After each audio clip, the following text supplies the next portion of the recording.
Hi guys, so welcome back to a new episode with me, the Omega Enthusiast. This episode will be about the world's first commercially diverse watch introduced by Omega in 1932. Even though Rolex first invented the Oyster in 1926, it was a waterproof watch but was not tested to withstand water pressure. In this video, I will go through a bit of history behind the Omega Marine and the pros and cons behind the Marine watch. So let us get started.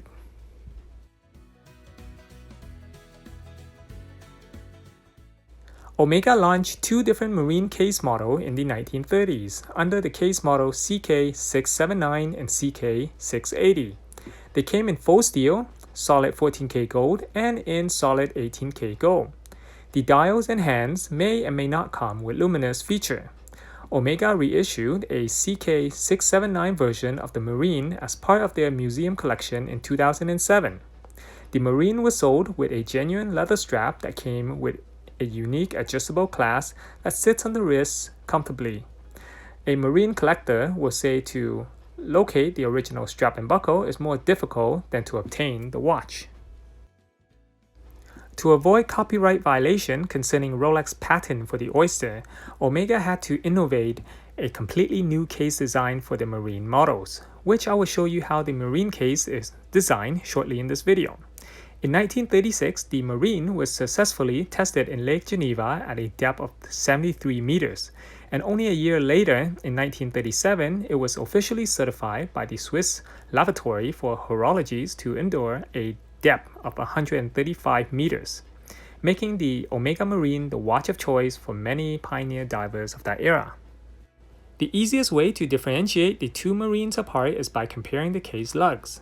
CK679 will have hidden case lugs and CK680 will have regular straight lugs. Both cases have the same measurement. The case measures 23mm in diameter by 38mm from lug tip to lug tip. The case thickness measures 9mm, and the lug width are 18mm wide. It is quite common for a Gens watch of the 1930s to be made in the small size. Unfortunately, if you have a larger size wrist and prefer a larger size watch, the Marine will not be suitable for you, unless you do not mind the reissue version, which is a larger size watch. Now let us look and compare how both Marine models are constructed. As you can see, both case models will have the spring clip on the back to hold the case together. When the watch is immersed into water, this clip will tighten up as pressure is absorbed by the case. But of course, a clip alone is not enough to prevent water from entering the watch. Let me flip the clip open and separate the cases apart.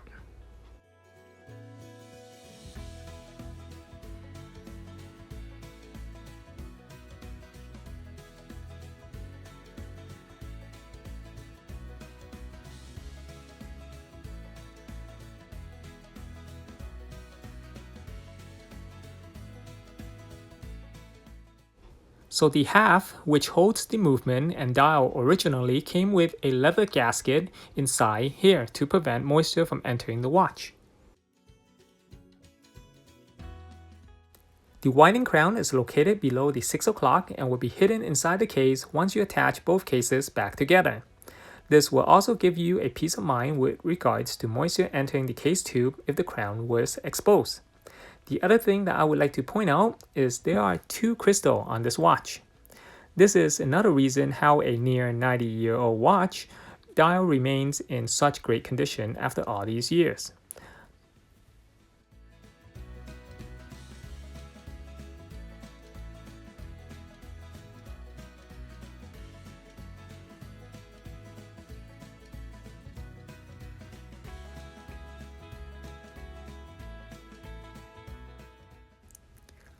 Pop open the case back, and the manual wind movement that was used for the Marine is a caliber 19.4.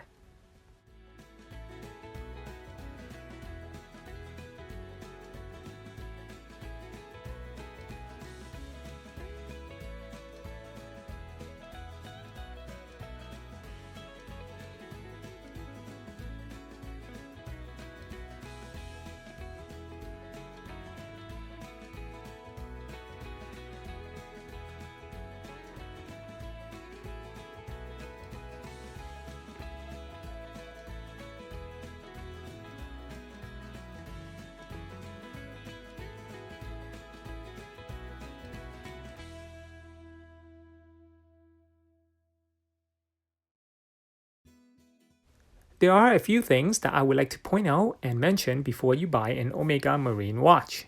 A Marine is not an everyday watch to wear. You will notice that anyone who owns a Marine owns more than one watch, or they are buying it for their personal collection. I would not recommend the Marine as your first watch or wear it on a daily basis. Here are my 3 reasons why.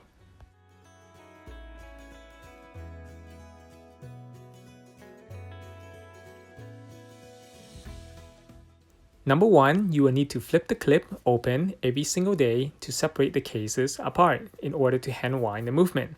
Flipping this clip often will worn the clip and may no longer securely lock against the case. Flipping this clip often can also break the hinge as well. Number 2, Marine takes 2 specially cut crystal. The inner crystal is also different from the outer crystal. Outer crystal is thicker and has bevel edges, and the inner crystal is thin and without the bevel. Number 3, the manual wind movement is an early caliber, which means it does not have a shock balance system. Make sure you do not drop the watch, as the sudden shock can easily break the balance staff. Between the 2 Marine models, I would choose CK679 over CK680 for 2 main reasons. Number 1, CK679 has a better made hinge, where it is part of this collar piece that goes around the case.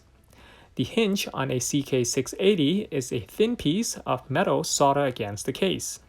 I have seen a few CK680 Marine with the clip and hinge missing. If they are missing, you are in big trouble.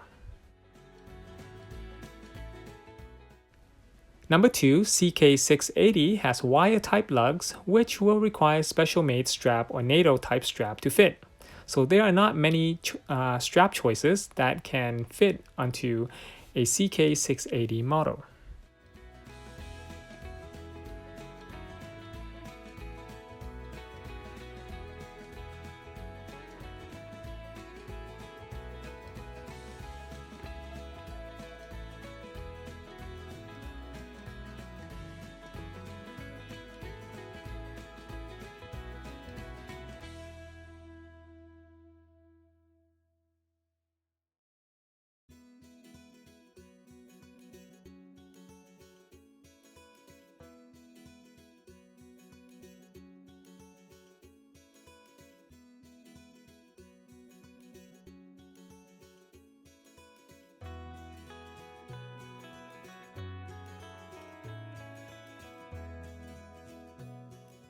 This here is the Marine Standard. The successor of the Marine would be the Marine Standard, introduced in 1940 under the case model CK3635. Unfortunately, I do not have one on hand to show you guys, but here are images of the last 2 Marine Standard that I have sold. The Marine Standard would be a better watch and can be worn on a daily basis. We'll make a video on this model for a future episode when I can come across another Marine Standard. This is how the watch will look on my 6-inch wrist.